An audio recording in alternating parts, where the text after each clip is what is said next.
I think it's important to say advocacy with and not advocacy for. It's not left to oppressed people on their own to fight for a better life. The centrality of the experience of oppression and discrimination has to be at the center of any collective that battles it.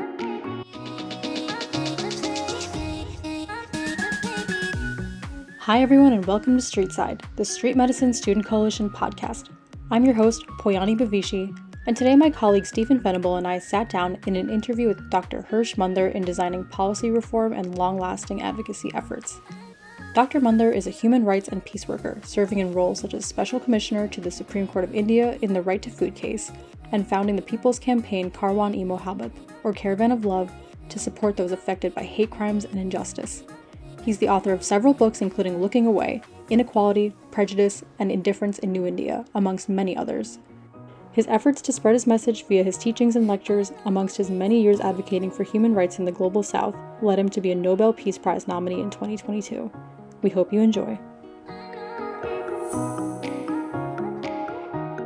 Hi, everyone, and a special greeting to Dr. Mander. Thank you so much for joining us today. Largely what we hope to do as a coalition to advocate for others, which is why we're so incredibly excited to have you on today. Your work has inspired many, including us, and we can't overstate how thrilled or honored we are to spend this time with you. You've modeled so much of what it means to be an activist and a public servant, and we can't wait to sort of hear your reflections. And I'm equally excited to be with you all because it's young people who are going to carry this forward and make the world much better than the world that we gave you. And so if it's okay with you, I'd like to kind of start 20 years ago and read a lot about your life and your story through your wonderful works. And a moment that stuck out to me is around 2002, you had been working for the Indian Administrative Service doing civil work for close to 2 decades when you took a retirement from your position and really kind of pivoted roles. And I was wondering if you could kind of tell us more about what was going through your head at that time and what was sort of driving you.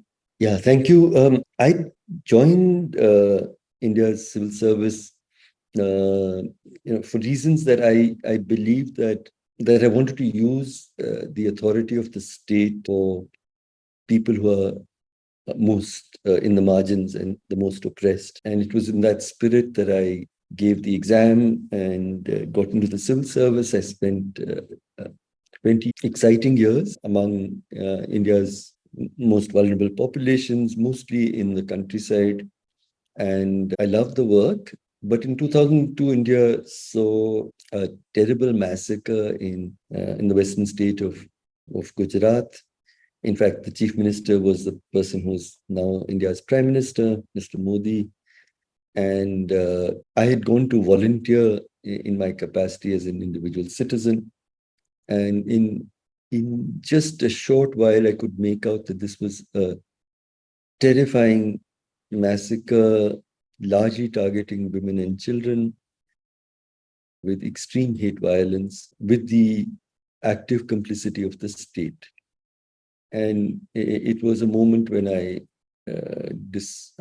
first said that I must say this to the world, and I wrote that I'm a civil servant. I understand these things, and this was not a riot. This was a state-sponsored massacre, and so there was a piece that I wrote, "Cry, My Beloved Country," and it sort of caught the imagination of people around the world. People realized what had happened. And a few days later, I took the decision that I cannot be part of this government where we are headed. We have to defend the idea of a country that is kind and equal and just. And there are many battles you can fight from within the state, but here I was witnessing something that sadly proved to be much too true, that India was hurtling in a direction of extreme majoritarian politics of hate and inequality. And fight that, I had to be an independent citizen. And therefore, I decided to take early retirement. I still had at least 13 years of service left and started a whole set of battles.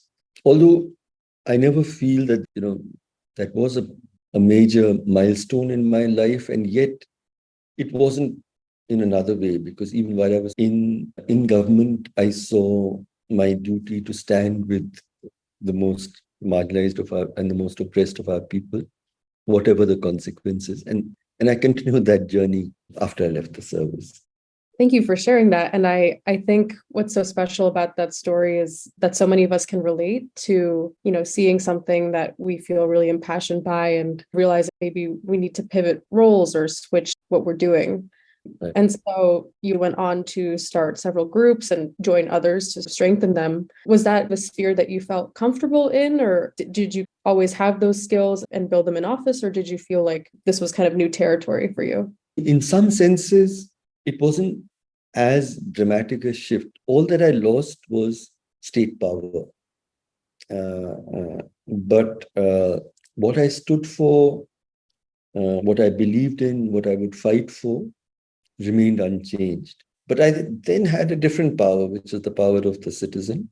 And so I continued my battles. In some ways, I had worked with people who were victims of hate violence earlier, because things were declining and declining. We had in 1984 the massacre of six after Prime Minister Indira Gandhi's assassination. And then we had other incidents of targeted violence. I understood what I saw and learned during those periods. For a year, I relocated to Gujarat. I tried to help people fight very large number of cases. I tried to build together a group. So that's a whole sort of one sort of journey that I made.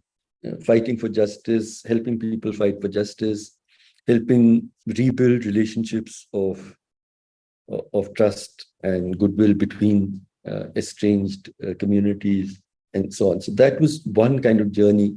And also I began to write and research a lot more after that. I started writing op-eds and too many books and so on. But all of that connected with these issues.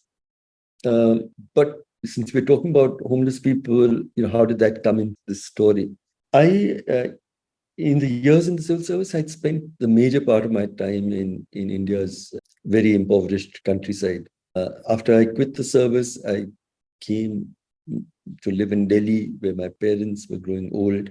And I decided that while I'm fighting hate, you have to make clear what you're fighting against, but then also what you stand for as well. And if you're opposed to a society of hate and inequality, then what does an egalitarian, just and kind society look like is also important to work on. And that's been my belief in the larger world of human rights, that work of justice must be built on a foundation of compassion. And I don't, that they need to come together always. So that is why the question actually came to me: who is the most oppressed among the people who live in this city? And Mahatma Gandhi had actually, a few months before he died, he left behind something like what he called a talisman. He said that when you're in a situation of confusion, think of the most vulnerable, the weakest person you've ever known. Bring her, he said his picture, he should have said her picture into your heart and mind. And then think, what I'm setting out to do? Is it going to change her life for the better? And once you ask that question, your doubts will melt away. And really, if you use that talisman, many things, the whole neoliberal idea would collapse. But also how we handled, for instance, the pandemic would change very much if you really started off with what we are setting out to do. What is it going to do to that last person, a working class person with no social security, with in various ways. So anyway, that's really a guiding principle always for me. In very brief, one can say the last person first, because we normally think in all our public policy that the last person, we'll get to that person sometime. But first, let's deal with the main issue, for instance.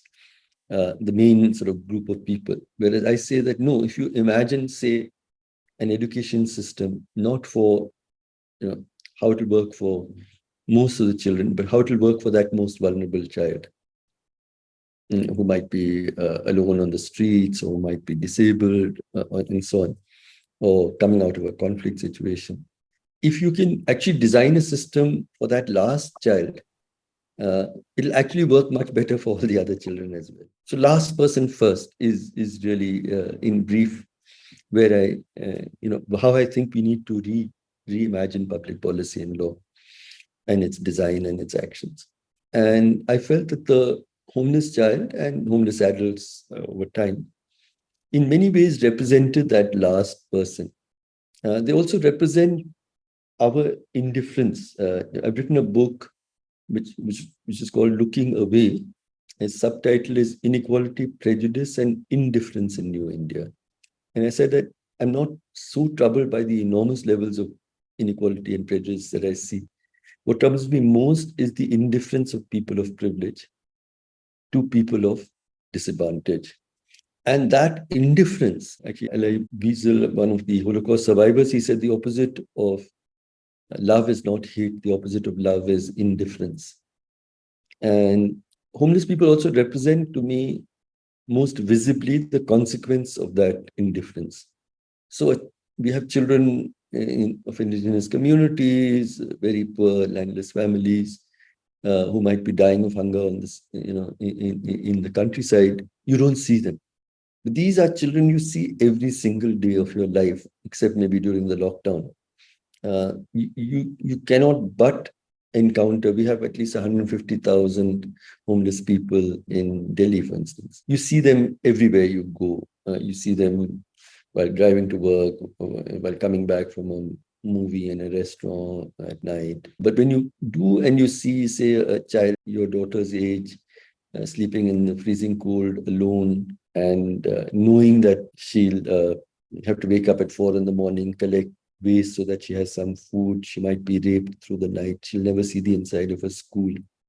The distance between her and our own daughter may be not more than 1 kilometer, but becomes the longest distance in the world, because neither will my daughter walk to where she is, neither will she walk where my daughter is. It's that context that actually drove me to this work. And I said that can we reach that last person with respect, with care, with understanding, and with solidarity, and through the intervention also reimagine public policy, which is built on that principle of last person first. That's really where this work started about 20 odd years ago. And it's been an extraordinary journey, because we started off by trying to understand who these people are. And that's another extraordinary story, that we see them every day of our lives, but we know so little about them. They could be people from Mars or somewhere. I mean, we know that little about who they are. We're not interested in them. I mean, every time you and I walk past, say, a homeless person, do we look at his or her face and who could she be? Where could she have come from? What's going on in her life? How does she deal with the seasons? How does she deal with hunger? How does she find work? Does she have friends, etc.? I mean, are we curious about her? And curiosity is really important. And she's not somebody just to be helped. And she's not a cause to be upheld. She's a person, no less than you and I. And it is that starting, with trying to understand who they are, their stories, that's where this journey started, and started firstly with children, then older people, women, men, understanding their stories, researching, writing about it, trying to talk to the state about it. And then at some point when I realized the levels of state abdication was so high, that I went to the Supreme Court, filed interventions, and when people were dying on the streets in winter, just something sort of cracked up within me, and I wrote to the Supreme Court talking about this, and fortunately got a really good judge who actually said that we talk about a fundamental right to life, and he said it's a fundamental right to life is often understood as the right that the state cannot take away your life and liberty without due process. But he said, no, it also means a fundamental right to that which makes a life with dignity possible. And therefore, he said, providing shelters to homeless people is really a fundamental right and a fundamental duty of the state. And as a result of that, some 2,000 shelters or so came up across the country. So, and then what should happen inside those shelters? Because the shelters were really, sadly, came up with great reluctance. And then they were almost like Victorian poor houses, which we read about, which is basically very, very bare, very minimal, very undignified, where, like the Victorian poor houses, you're largely stuffing living bodies into them at night and ejecting them in the morning to prevent the scandal of large-scale deaths. But you don't care about who they are and, what brought them there and how can they rebuild their lives. And I've seen homeless shelters in the United States, and they might look better than Victorian poor houses, but effectively that's precisely what you're doing. And they come in, they line up in the evening, and you just give them a place to sleep and maybe a shower, and you eject them at 6 a.m. Nobody engages with who they are and what has brought them to this place, etc. So it was really those kinds of journeys that my work took me into, and that's how I also arrived at street medicine at some stage. It was interesting, that last point you brought up, because I just finished reading your book, the book of the unheard voices. And I think one of the examples that really touched me was when you mentioned you had done some work for people who engaged in sex work, and they were kept in this home that I believe was a shelter that was through welfare, but had actually advocated for better conditions and were moved to a ward inside of a prison. The irony didn't seem to be apparent to anyone except for you as a writer and us kind of in the future. But I wonder how many of these sort of scenarios are here today where we provide services in quotes, but without really thinking about that fundamental right to life. Yeah, the recognition of the equal humanity and this whole idea of equal humanity, equal dignity is a challenging one. I mean, I sometimes tell young people that for me the test is, and in the countries of the global south, all of us would have seen,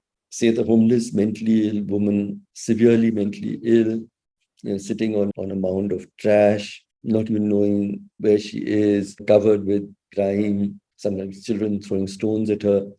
I was saying, can you look at that woman closely and think in your mind that, wow, that woman has the same dignity as my mother. If life had treated my mother differently, she might have been there. And if life had treated this woman differently, she might have been where my mother is. Can you actually make that imagination in your head and heart? That's what I mean by equal dignity. And once you get there, then other things will follow. But I think even those of us who stand in some kind of solidarity, we do it, and there's still a problem to be solved or a cause to be upheld. But their full humanity, no less than yours and mine, is not always relevant to us. And I spoke a little earlier about curiosity. I read Atul Gawande is somebody who writes for the New Yorker, and he's a doctor in the US. They published a lecture he gave to third-year medical students, actually, where he talks about how important curiosity is. And he says, he tells a story very briefly about this person who comes in. He's a convict, very, very foul-mouthed, and he needed some medical treatment, but he just would abuse everybody, use racist and other kinds of language. And even his students who had surrounded him gradually all went away, and then he was left with this very unpleasant guy. And he describes how, one part of him just wanted to say, go to hell. But he tried to look at him as a human being, and he started talking to him. And he learned some things about him, and gradually, and it was the interest in him as a human being. Nothing justified what he was doing, but you saw him as a human being, and it started with the curiosity. And so he's telling medical students as much as to social workers, is that be interested in the person. That's the starting point. Interested in that person as a person, not as a type or a cause or a statistic or anything else. I especially love that curiosity about the person, because I think especially those of us that are in medicine or the medical fields, it's so easy to look at people's numbers and statistics, and it's so helpful to remember that. And diseases And diseases. that have to be cured. I mean, they're much more than that. But one other thing, you also need to talk a lot about the importance of empathy. But what I've realized is that empathy is, all of us understand empathy as feeling the pain of another. But what I've realized is that empathy is first an act of imagination and only then an act of feeling. And in the world that we have constructed, the life of the other is so distant from our experience, but even our curiosity. And that's why I do so much of storytelling in all my writing and speaking and teaching and thinking, because storytelling is a way of first crossing that barrier of imagination to reach a place of true empathy. I think that brings a lot of perspective to what we do. And kind of in that vein, I know you've touched on it in your stories. What does the term advocacy mean to you, especially when it comes to our people that we serve? Great question. Firstly, I mean, and words and phrases often sort of overstated to be politically correct. But I think it's important to say advocacy with and not advocacy for, firstly. It's not left to oppressed people on their own to fight for a better life. I mean, I wouldn't like to see a world where there's violence against women and men are not standing with them in that battle, or people of color are facing discrimination and violence, and white people are not standing with them, and so on. I mean, I think that solidarity is really important. But the centrality of the experience of oppression and discrimination has to be at the center of any collective that battles it. So I think that's one thing about advocacy. It must be advocacy with and not advocacy for, one part. The other is, what I found over these years with this particular group of street children and homeless adults, I found that advocating for policy and law change became really difficult because we didn't have examples. And many things that you feel needed to be done seemed so a significant part of the advocacy that I've been involved in with homeless people is built around some kind of model building. But I'm very clear that it's not an NGO sort of finding funds and doing a beautiful model. That would be very, very much easier. It's working on a model, trying to continuously involve the state, and with all the untidiness and difficulties and dangers, etc. Because you're trying to work with the state, to learn with the state how changes are possible. Say for children on the streets, in the global north, that's at least one population now you no longer see. But we see very large numbers in all our cities. When we looked carefully, we found that there were, broadly, the state looked away from them. And if you looked at them, it largely saw them as sort of vaguely dangerous kids who are into crime and all of this. And so the only approach they had was actually to pick the children off the streets into jail-like institutions. You might call them whatever, but they're actually even built like jails. The whole architecture is like jails. They run like jails. And theoretically inside them, they provide them, education and healthcare, etc. But the kids desperately want only one thing, and that is to escape and run away from them. So that's one kind of approach, custodial comprehensive care. Now, as a reaction to that, I found that NGOs rightly were opposed to these kinds of custodial institutions. And they said instead that we must partner the children on the streets. And so they meet the children on the streets, they have informal education, and they have other things. They have drop-in shelters, etc., which we see, which are far better than institutions. But at some point, I have a problem with them. And, when people who devoted to it.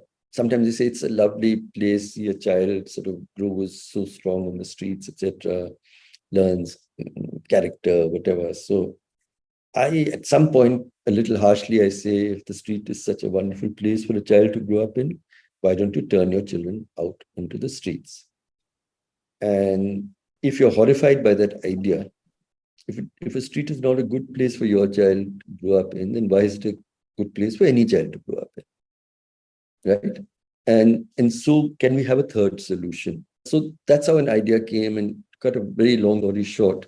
The imagination was there are schools in every city in very large numbers, and they're closed 16 hours a day, precisely during the hours when a child is most vulnerable. So actually, at very little cost, if every school opens up also as a place of safety for homeless children, you can actually, at very affordable place of safety for every child. Now, that seemed like a very idealistic and impossible idea, and what will happen to these children, and they'll steal, and then they'll do this, that, and the other. So we decided to try to demonstrate it. And so we created about 50, 60 of these government schools and shown that it is feasible. It's now become part of enabling government policy. We've even got it now written, but people are still not convinced, so it's not grown beyond what we've done. But that's one kind of advocacy, Stephen, that I was talking about. Just one more example to connect it with street medicine. I told you that I'd gone to the Supreme Court when people dying on the streets. Then we looked more carefully at this question of how many people are dying on the streets. And there's actually no separate data kept of homeless deaths. But there's something called unclaimed bodies, which the state has to dispose of. Because homeless people, until they fall into that place of extreme social isolation, they also have a small kind of community around them. If somebody dies, then people get together, pool money, and have a proper funeral. So they'll never get caught in the statistics. So we just had statistics of unclaimed bodies, and when we looked through them, we found that there was at least a 6 times greater chance of dying if you were homeless compared to a housed person. And almost 90% of them were lungs related, of able-bodied people. Gradually I discovered how central TB was to homeless deaths. And then you think hard, if you get TB on the streets, if you get into a public hospital, which is very difficult, after a week or 10 days, they'll say they're very overcrowded. They'll say, now you go home and let your family take care of you. Now, I don't have a home, I don't have a family, but there's no imagination of what will we do. So I go onto the streets and I die. And that was one of the major causes of large-scale deaths. So what do you do about it in terms of advocacy? And then I realized that probably the only thing I can do is to create places of safety for them. So we tell a homeless person who's got TB, saying that now, at least for a year, forget about everything. You don't have to earn money. You don't have to just come into a place of safety with us. We'll take care of you like a family. And so we created this kind of recovery shelters, we call them. And they've been dramatically life-saving. I think you've shared a lot of things that are really applicable for students and people at our stages of training to sort of take these things that are surrounding us that we think are set in stone and utilize them and change them. And I found that to be really inspiring. Actually, since you've said that, I often like to think about, what I've tried to do is stuff that looks virtually impossible. And what did fail is it capturing the imagination of the state. But otherwise, we were able to establish that nearly impossible things were possible. These are things that one hoped would happen, but then once you see it actually happening, or you see homeless people who are almost dead coming in and walking away strong and cured, it's important. It sort of underlines many things, including the conviction that every life is of equal value and the last person first. Yeah, something that I think would be important to share with people in our stage of work is you share a lot of stories about the people that you've served. I think we have a lot of honor and privilege in being able to kind of step into this role and amplify the voices around us. And I was wondering sort of what keeps you feeling hopeful throughout your many decades of service, you've seen a lot of maybe ups and downs, and I was hoping you could share what keeps inspiring you and keeps you hopeful for your next steps. It's really important to hold on to hope. People who come from more privileged backgrounds, we can fall into depression. It's too painful for me. I can't handle it. Trigger warning, I find that quite a strange thing. I mean, what trigger warning is there for people who have to live that life? I can't even bear hearing about it. So I have a feeling that we need to be careful not to privilege ourselves with the need for so much protection when, as I said, none of us have known involuntary hunger, for instance. I've worked a lot also with people living with hunger. I was appointed by the Supreme Court for about 12 years, working on ensuring that governments are doing enough to prevent hunger. I've seen a lot of starvation. During that time, I met this group of Dalit women who said, what is the most difficult lesson that we have to teach our children? I said, what is it? They said, it's a lesson of how to sleep hungry. To be a parent, as I am, suppose your parent had to tell you that I really try hard, but there will be times when I can't give you any food at all. And I have to teach you how then you survive. What would life look like to you in these circumstances? So when I'm talking about suffering of that kind or that extreme, I think we need to have compassion, a sense of justice, curiosity, all those things we talked about, a conviction of equal respect, equal worth of every life. I think all of that, and hope. Because despair is not going to help anybody, except to give you a good excuse to sort of do other things with your life. So hope is very important to hold on to through all of this. I had a very dear friend who paid me a pretty big compliment, at least partly undeserved, but he gave me a good metaphor for how we should cope with dealing with extreme suffering. I don't know how much you have this in the countries of the global north. Homes have something called a lightning conductor, so that if lightning strikes the house without a lightning conductor, the house can catch fire. But if there's a conductor, it sort of attracts and takes in the lightning, takes it through and pushes it into the earth, and the house is saved. So he said, when I look at you over many years, I think what you're trying to do is to be a lightning conductor for extreme human suffering. We must make ourselves strong enough to care deeply enough with compassion, curiosity, and all of the things we spoke about, to receive that suffering and to take it into ourselves without saying, I am now collapsing, but take it into oneself and hold it into oneself and push it into the earth in a way that the suffering becomes more bearable for the person with whom we are working. And then together we work for how we can change this. We're dealing with people who don't have an option to feel demolished, who still have to persevere, at least build that strength within ourselves. I love how you gave us that story. And I think that part of that process of keeping our strength is actually conversations like these, where we can hear from you and feel inspired from each other and realize the importance of our work and how lucky we are to do what we do. Yeah, I don't know if you had any closing thoughts that you wanted to share. One last one, I think.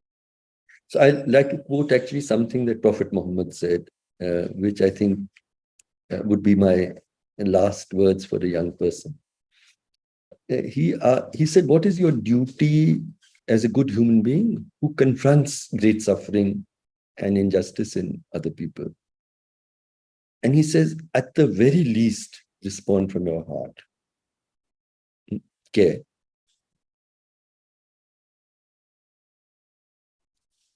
Better among us, a smaller number, will respond from their tongue, that will speak out against the injustice. The best among us respond with our hands, which means we act against the injustice. Basically, my last word is that not all of us may have the strength or the sense of purpose in life to act against the injustice. Some of us may not have the courage to speak out and bear the consequences. But every one of us have the capacity to respond from our heart. So if there's one final piece of advice to a student, it is actually simply 2 words: be kind. Thank you so much. I love that. Thank you so much, Dr. Mander. Lovely to meet you both. I wish all young people were like you. Thanks so much for listening. You can find more information about Harsh Mander and the Street Medicine Institute in the show notes below. The opinions expressed in this podcast are those of the individuals included and are not representative of the opinions of the Street Medicine Institute or the Street Medicine Institute Student Coalition. Do not use this podcast as medical advice and instead see your own provider for medical care.